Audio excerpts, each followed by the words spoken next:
Hello everyone and welcome to this WFA Views session, which is a virtual fireside chat. I am Ollie Theocaris, Head of Content for WFA. So today I have our guest speaker, Margot Slattery, with us. But before we start our discussion, I just wanted to run through a few details with you. So this is a live session, so we would love for all of you watching to interact throughout. What you should be able to see to the right of your screen if you're watching on the WFA platform is a chat box.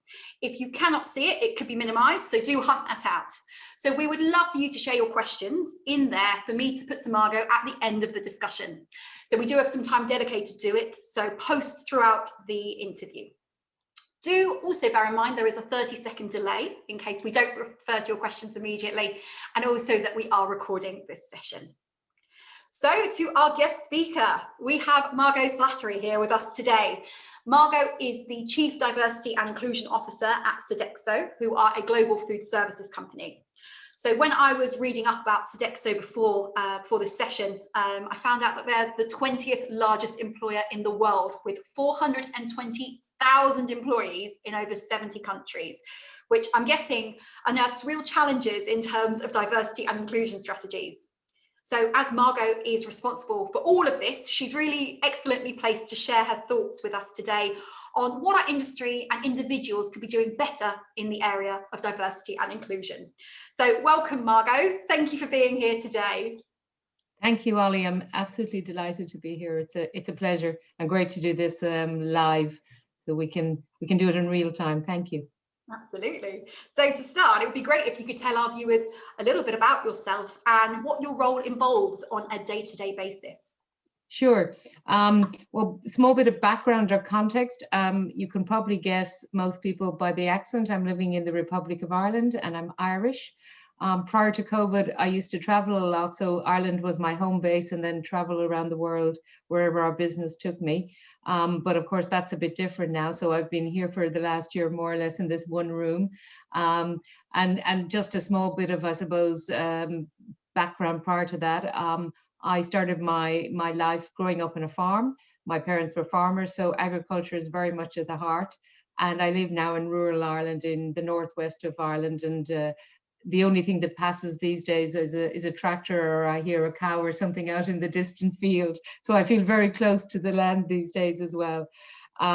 Little bit about the job. So I think, as you described it, Global Head of Diversity and Inclusion. That means for our company and for the people who work for us, the 420,000 people, I advocate, I work very much from a strategic perspective to make sure that we're really, as a company, attuned to what's happening in inclusion, to make sure that we're extremely diverse and that we are proactively looking at what is coming up, what is challenging for our people, and really to help to contribute to a better culture and development for all of our people. So it's in some ways as simple as that, but much more complex in the day-to-day and how it's actually done.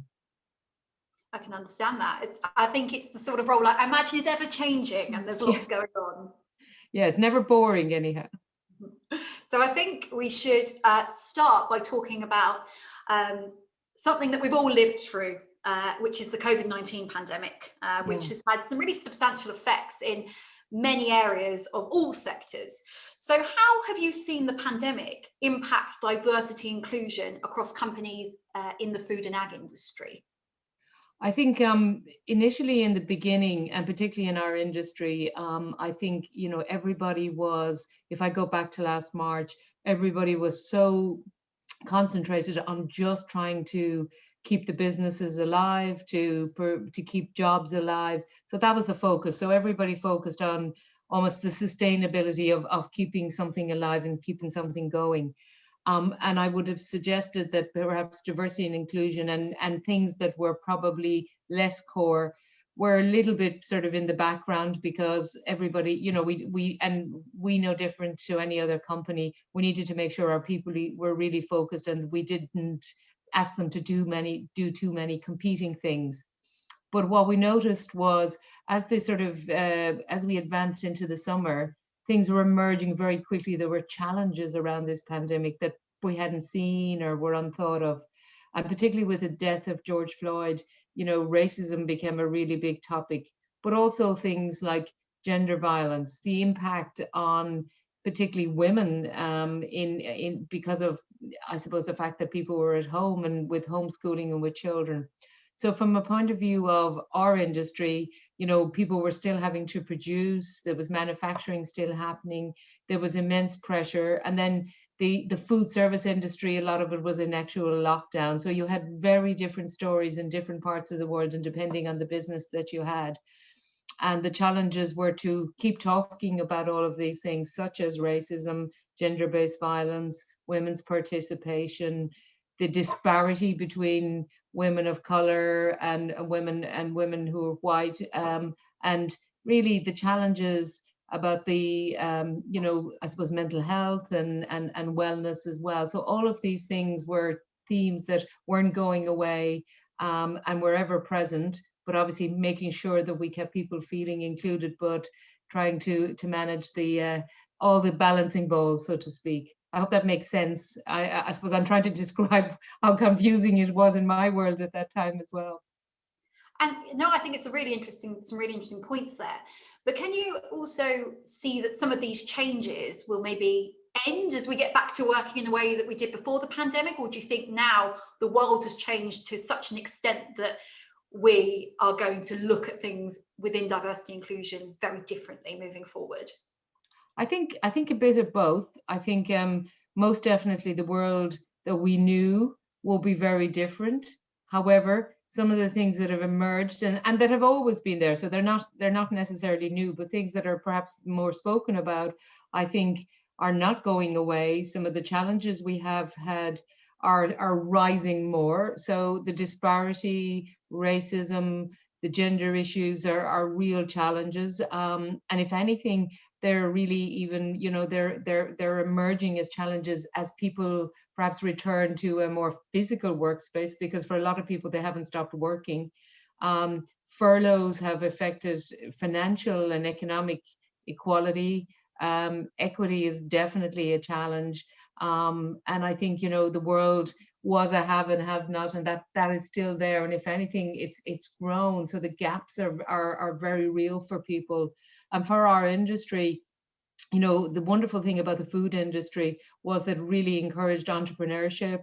And particularly for women, there was an opportunity perhaps and I'm thinking globally all over the world, people could, be involved in growing something, starting a small micro industry, and you could see some hope to be able to empower and help your family. That's become harder and more difficult because has the supply chain been there? Can you do it anymore? Can you even go out and work in the way you work? So I think those challenges are very real.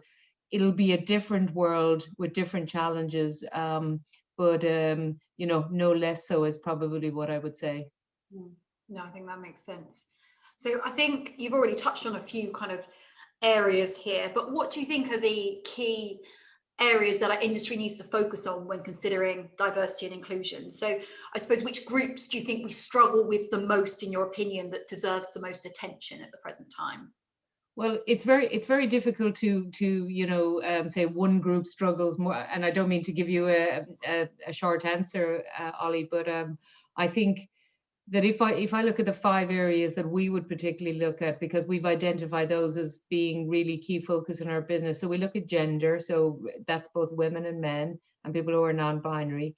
We look at our LGBTQ plus population. We look at the generations that we have who are in the workplace. We look at people with disability, and then we look at cultures, origins, and race. So each of those has different threads. Sometimes they're very intersectional, so they all come together, and sometimes not so. And around all of that are allies, and they're incredibly important as well, and we need to across all of these areas. But if I'm to sort of separate out or lift out a little bit, I would say gender is a particularly challenging area. I mean, I don't have the number because I'm not a statistician, but there's certainly been a huge amount of work done recently in a publication from McKinsey. And if people want to look it up, I can certainly get you the links on just how many women are leaving the workforce. So they've either been pushed out through furlough, their businesses have gone, they're people in supply chain, they no longer have the viability they had. or just they cannot continue, this dual jobbing that they're having to do. So the participation is frightening and staggering. I know in the US it's gone down to something like 57% from something that was in the high 80s. So I think that is a big challenge, because when we are hiring and we are looking, when as things perhaps come back up a little bit, will have people gone away totally from the workforce? And then how does the world sustain those people? And what does that effect have on everybody's community and empowerment for women generally and for the next generation? So I suppose I call out gender, and particularly women and men. I'm not excluding men either, but the stats seem to be that it's affected women more so. And then I would certainly say for people of color, there is most definitely a really big challenge, particularly because from a health perspective, because so many people of color have been, on the bottom end of the economic cycle, and they've suffered more through the pandemic. Their resilience has been much poorer, and then more and more of them have got COVID, or been affected by that, and also lost their jobs. So it's a double bind. And if you're a woman of color, that's even harder. So all of the things we spoke about from a gender perspective, but also if you're a person of color. So I would call those two out particularly. And then on the reverse side of that, just to give a little light, I suppose, we have seen, and again, it's not everybody or anything like that, but for people with disabilities, some of the challenges that people might have faced in the past, particularly about traveling to work and that physical workspace, that challenge has been made a little bit easier by the ability to actually be online. And these forums that we're using, they have their drawbacks, but they're also a great opportunity. So probably calling out of those, but listen, I also worry for the next generation, for our youth. What are the opportunities? Will they be paying back for all these major costs that the world has drawn up? And I suppose for people who are elderly, they've lost a big chunk of their lives, and they're really worried about what will the next couple of years be like. So that's just a few. I think the elderly point is one that we don't really talk about very much in our industry. Of course, there's been a lot of focus on the gender diversity and the ethnic diversity, and I think we are all very fully aware of that. But I'm hearing more and more from people I'm speaking to that people are saying, what, we've got aging populations, people are retiring a lot later, and actually the image of when you're recruiting for someone is you want to hire someone young and sprightly and who's on it. And actually the experience that maybe someone who has been in a few careers that can bring to the table is actually quite unique. And I think that as an industry, maybe we're a little bit backwards there, and we don't necessarily put those people to the front of our minds for some of the more junior jobs or people going through career changes. But I think you're absolutely right. I mean, this year in particular, we've really seen the impacts of the gender diversity and the ethnic diversity challenges that have arisen. So I think there's certainly ones that we need to focus on and watch out for. So you mentioned quite a lot there about women in food and agriculture. And of course, we campaign for all forms of diversity. And, that's our key focus, gender diversity. So you mentioned some of the challenges there. How are you overcoming them within Sodexo? And are you seeing other organizations as well trying to address some of these challenges to overcome them as well? Yeah, sure, absolutely. I think many organizations are doing their very best. The very first and most important thing is to understand what the challenges are.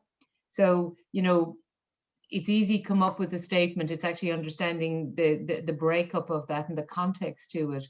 So again, understanding, for instance, for an organization like us, who is this affecting? Is it our employees? Is it their families? Is it communities? Is it our supply chain? What parts of our groupings are particularly affected? We certainly know that people in supply chain, because we were doing a lot to mentor and support people who are in supply chain. So that's definitely an area that's been challenged. However, one of the good things, so when you talk about what we're doing, is there's so much more awareness about sustainability. And, when you look at sustainability, you look quite often at smaller producers who are doing things that are more sustainable. And I think that's an opportunity. Also, organizations have become, because of ESG, are becoming much more aware about, supporting smaller suppliers, making sure that their supply chain is more inclusive. So minorities, and particularly women, are a big part of that work. So I think that's a great golden moment. And I think that there's been almost a wokeness or an awakening about that. And for women in food and agriculture all around the world, whilst there's been big challenges, but when it becomes safer to be out in the workplace, then those are opportunities that should be taken. I think particularly from a point of view of the environmental goals for organizations, they will want to talk to women and see the women in communities can make a difference. So for instance, in Sodexo, we have a foundation called Stop Hunger, which is literally all about the eradication of hunger. Because it's just very close to the bone of what we do. And we've certainly seen that when we invest through our foundation in communities, in women, that money goes back to feeding and educating children and the next generation. So that money doesn't disperse, like sort of confetti. It's really tacky, and it gets in there and helps bring change. So I think that investment is incredibly important. Thinking about sort of other things I think that our organizations, our companies can do is to make sure that we're having this conversation, that we're having this conversation about each part of our organization. So if it's talent attraction, if it's talent retention, if it's thinking about how do we promote and how do we provide opportunities for women of the future. So it's also, and I mean, one of the big challenges, Ollie, in agriculture in the past, and I say this coming from this background, is that the stereotype of what a job was and who could do the job was a really big challenge. So even when we thought about engineering and agriculture, quite often tended to be a very male perspective. Now, I think that's breaking down. So it's probably taking away a lot of those stereotypes, less gendering of the roles, and creating more equal opportunity and equity for people to rise up through the organizations. Mentoring, sponsorship, always important. And I think for men in senior roles in organizations to, not leave the ladder down there, they need to pull other people up with them as well. So those are just some of the things that I think we can do. And then obviously, I think it's incredibly important to invest in technology. So that technology can help women and men all over the world, particularly, in countries where perhaps it's been less developed or less economically advantageous. I know certainly a friend of mine who's the CEO of an energy company. She was talking about even just what energy does when you can put energy and when you can put in light and heat and electricity into a country where, and a part of a country where it wasn't before, what that does to change lives. So again, how do we then invest with technology, and how do we help people with AI and all these wonderful digital things we have? But we need to take them away from just the Western world and share them more widely. No, I think you make some really good points there. One thing that you mentioned earlier and kind of touched upon there as well, which I really think is gaining more and more attention, is the role of allies in our industry, supporting, all of these kind of groups that need supporting, basically. And I think in our industry, we are starting to rely more on male allies. Within our WFA mentorship scheme, we have got a really good number of men who have stepped forward and said, what, we're going to be mentoring younger, well, not necessarily younger, but less experienced women in the industry to support them. And I think we're starting to get a bit of traction there, and that's something I could see building. Right. And hopefully we're going to get some development there. I should say at this point as well, we are going to be putting some of your questions to Margot very soon, so do post them in the questions box. But of course, Sodexo, the projects that you're doing sound absolutely incredible and amazing. But of course, so many of the people watching are from much smaller businesses, without D&I teams. So what do you think they could be doing to improve in this area if they don't have, specialists working on this and they don't necessarily have the budgets? What would you recommend there? Well, I think every company, every organization, every even one person business can make a difference. I think it was Margaret Mead, the anthropologist, said about never underestimate the power of people's involvement and change, and every small thing can make a difference. I mean, first of all, it goes back to that awareness. What do we do? And what we say we do and what we actually do can quite often be two different things. Are we encouraging people? Are we role modeling well? So if you take, again, the agricultural business, even small businesses, are the particular people who own them at the moment, who run them, are they role modeling that this job can be done by a woman or a man? I mean, farming was, again, where I grew up in Ireland, when I was a kid, farming was always seen as the dominion of the male, and the female was the housewife who often did most of the work. But there's another story. But again, I see now fantastic females who are heading and leading farming, and who are the person who's the key earner, and I think that's fantastic. I again say that I see women doing all these different jobs. So I think it's role modeling and challenging. I think for men, the great opportunity is to kind of challenge the status quo. I have a friend near me here, and he's an electrician, and he has a great business, and he has a number of female apprentices. And I said to him, his name is Jared, and I said to him, Jared, and he said, well, they're just great. But he didn't think about it. He actually just thought about the best people to do the job. And I think that's just all we need. And just to change the story, and particularly for our next generations coming along, they won't accept the way things have been. So it's up to us to create that change. And then I think, Ollie, just small things that you can do. So create safe space, make it feel comfortable, because we know that, again, if we take off our Western eyes and we look at other parts of the world, it's not always very safe for women to be in the workplace. So how do we help them to feel safe? Simple things like I saw when I was with our company in India, just the investment in putting the right sanitary conditions for women meant that they could come to work safely.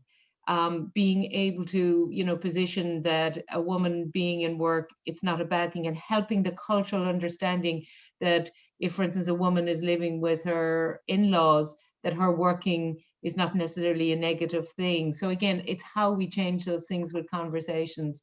And small companies can make a big difference. And just being advocates, I think, and speaking up. Mm.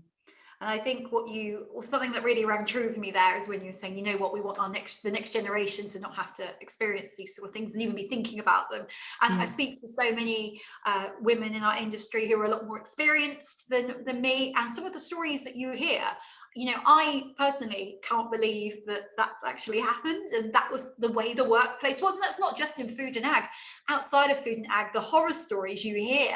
So, I completely agree with you when you say we want the next generation to just not be worried about this sort of stuff, to just focus on their jobs and think about progressing in their careers. That's what we really want to achieve within WFA. So I think it's a really good point there. And of course, that's what kind of companies can do. There's some really good tips there.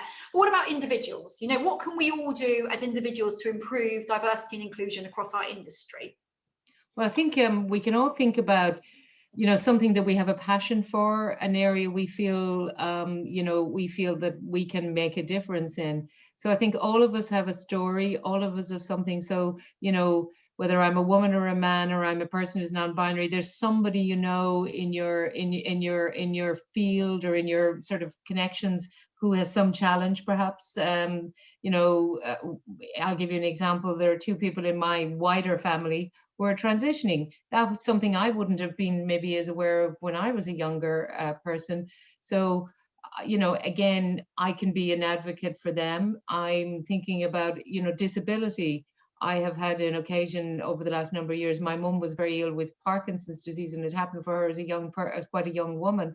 So again, it's made me strongly be an advocate, thinking about disability and thinking about ability and how we change that conversation. I think, people can have an empathy and an understanding, going back to allyship, of someone's difficulty and their challenge. A very clear example is, and you're living in London, as I understand, if you think of the whole conversation over the last couple of weeks about women's safety, how do we just create a better climate around safety? It's incredibly important. We know that through the pandemic that gender violence, particularly gender violence against females, has just gone sky high. So again, how do we advocate around that? So I think people again, it goes back, never underestimate the power of your voice or challenging or changing. And a woman or man to come and speak up on something, to challenge the status quo, to say it's not right to discriminate. I mean, I'm thinking again that over the weekend and over the last few days, listening to the news, there seems to be a lot of hate crime really on the increase, particularly against people who are Asian at the moment. We saw it against people who are color. It goes around. what are we doing to challenge that? What is the conversation? And until that day that you stand up and you say to somebody, so I'll give you an example. I have a nephew who's 12 and he's fantastic and he's courageous and he's full of convictions about everything. And he had some fantastic drawings done around Black Lives Matter, and but I then challenged him about, what does he do in school? What does he say? What are the topics of the conversation? Some of the way they just talk. So I really kind of had to have a challenging conversation that it's not just something he's doing on the surface, but getting deeper. So I think those kind of things, that's just my view. No, and I think that's all really inspiring, actually. I mean, we all know the International Women's Day motto this year was choose to challenge, and I think that's a really important thing. But also something that's come up in previous WFA sessions is within the workplace anyway, it's not just challenging things, but it's also being supportive as well. Yeah. One of my colleagues is really big on praise where praise is due. So if you are, even if you're not their manager, even if you're just working with someone and they're doing a good job, regardless of who they are, actually praise them, give them that confidence so they feel like, if a promotion comes up, they can go for it regardless of their background, So I think that's a really good point. I think the challenging is a really good point. I think the praise is a really good point. And hopefully we will start to see more diversity. And it's great to hear that, the Black Lives Matter issue was being approached by someone so young as your nephew. I think young people are really aware of what's going on. My sister is a secondary school teacher, and she said that when she started teaching 10 years ago, what the kids were saying then and what the kids say now is so different. They are so, I hate to use the word woke, but they are so aware of the issues around them and social issues, and they really want to make a change. So I am really optimistic for the future, and I'm very hopeful that soon we won't be in a position where we have to talk about these things. But I think what I will do now is I'm going to turn to some of your questions. So do keep them coming in, but I'll start to put some to Margot. So we have one here. How does Sodexo ensure diversity, equality, and inclusion in marketing and organizational communications? Is this intrinsically addressed in your communications policy? How do you manage subliminal messaging and power dynamics in photographs and videos, particularly where there is diversity? So quite a lot to that question, Margot. What are your thoughts on that? I think firstly, it's evolving. In the beginning, and Sodexo have been involved in diversity and inclusion for 20 years, probably from its very conception, because the company was started by a gentleman called Pierre Bellon, and in the very beginning, it was about quality of life and opportunities for people, and that's never changed. But as the years have gone by, we keep learning and we keep challenging ourselves. So when I look at our communication over the years, I think it's radically improving. I remember actually when I was at the Women in Food and Agriculture conference was it in Holland? I think were we in Amsterdam about 2 or 3 years ago. I remember chatting with somebody, and some of the slides I had, I was even looking at them afterwards and thinking, oh God, were they really, did they show the diversity of our people, and are they inclusive? So I think, we're always learning. From a point of view of corporately, we are really clear not only that will we communicate in a way that is inclusive and is diverse, but it's actually across every strand of what we do. It's the same around our human resources. So it's in every part of the process. So as we look at process, we have a D&I lens on it, a bias question. And then it's really looking at all your materials and really kind of almost having taken them out and going, oh no, that doesn't really, but you can't do it for the sake of it. It's actually got to be something that's really meaningful. So simple things like not using stock photographs, actually using photographs of real people in our business. We have enough of them. We are a community made up, and particularly if you look at our middle management and below, we're made up of really, really balanced groups. So there's no big issue in getting the right people in the photographs. Making sure that their language, that they're inclusive, that they are, that we are also thinking about, are they easy to read?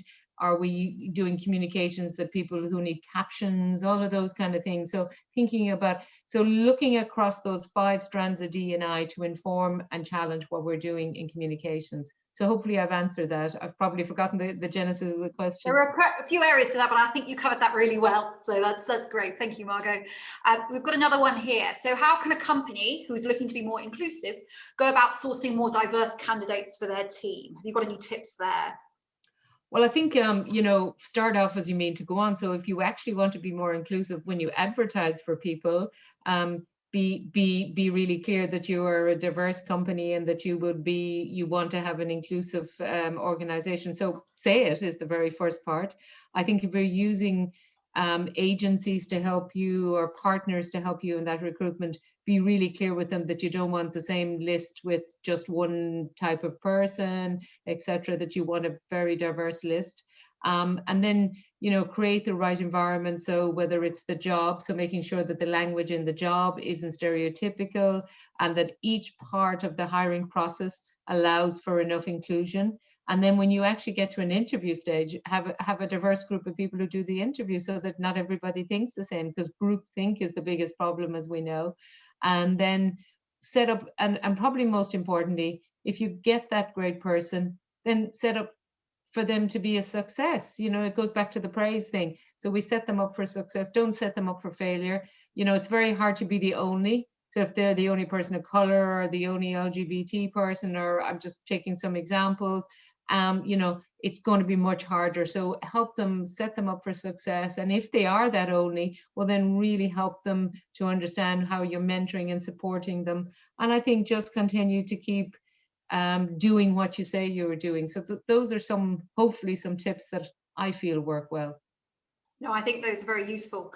There is actually a second part to that question, which I kind of missed there, which is actually how can you attract a wide variety of people to certain roles without positive discrimination? Because that is something that I know people struggle with, because, you know, we always want the best candidate for the role, but also it's that balance of putting everything in place, I suppose, and then trying to get a wide range of people. But you might find that the best person for the role is maybe not the diverse hire. What are your thoughts on that issue? I think I've kind of mixed thoughts in that I think you should, and I still stay very strongly in my gut that you should always get the best person for the job.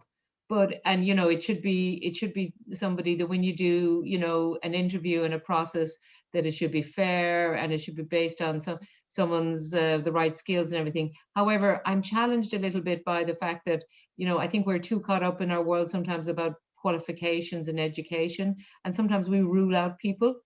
And you know, I'm a pure example. I started my life, my working life as a chef, and I've worked almost backwards. I've gone to college, you know, the other way around, etc. And I've never been less able than, you know, I was as good then in the beginning as I am now. So, you know, if I was judged on the things, on the qualifications, then I probably wouldn't have made it. So I think we've got to make sure that we just create the right kind of inclusive environment and kind of, more than anything else, have a real open mind. So when you start bringing the candidates in, and again, I go back to, that's why having a good balance on your interview panel is really important, and having people that, you know, and don't interview with just two people. If you really want to make this change, interview with a few people, have a few different people. It's a bit like the jury. You need different opinions. If everybody thinks the same, you're going to get the same output. And then make sure that those people are willing to ask questions and to say, why do you think so and so is, you know, and really kind of challenge the thinking. So sorry, long answer, Ollie, but I think it's a mixture of things. It's a really interesting point though, isn't it? I mean, I think the panel is a really good point. I mean, I remember I interviewed someone, this was years and years ago, for a job, and we hired her. She was absolutely brilliant. And then after we'd recruited her, she said, you know what, Ollie, because it was me and one other person, she said, I thought you were so scary in that interview. I was like, really?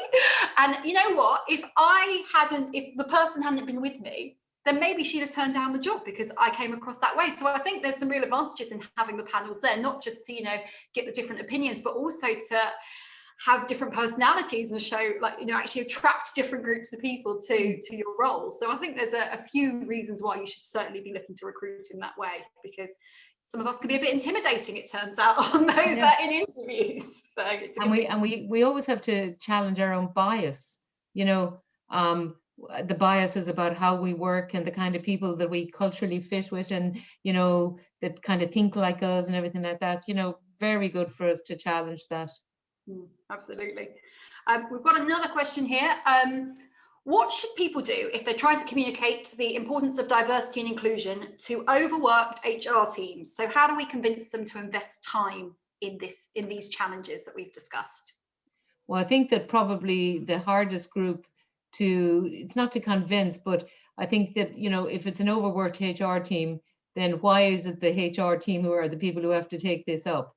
I mean, I think these are real leadership discussions, and leaders really need to lead. If HR is doing D&I, like I work with her and I'm part of our chief people officer's team, but I also have an interaction with our CEO. And, you know, I'm not there to sort of just be a cog in the wheel of the HR. And, you know, in fairness, that team is working really, really hard. My part in that is to help them and to create the right ideas and bring the, I suppose, the thought leadership. But D&I and inclusion, and particularly the inclusion, the act of being inclusive, really comes from the leadership. And if it's not there, I think it's rarely ever going to stick or stay or be sustainable for an organization. So I think rather than challenge the HR, challenge the leadership, and then the leadership needs to create the right set of circumstances. And even if it's a small company and you haven't got much money, but, you know, first of all, the CEO, the whatever the person is, they should own it, they should act it, as in, you know, start making it part of what they do. And then it's simple things like, you know, looking at who their supply chain is, how they purchase, who they do business with, how they communicate, what the talk is, what the conversation, what they communicate, you know, all the different. And if we build the full picture and you put all the pieces of the jigsaw in, you'll get to it. It's not just one big, it's not just, you know, one department's role and responsibility. That's my view.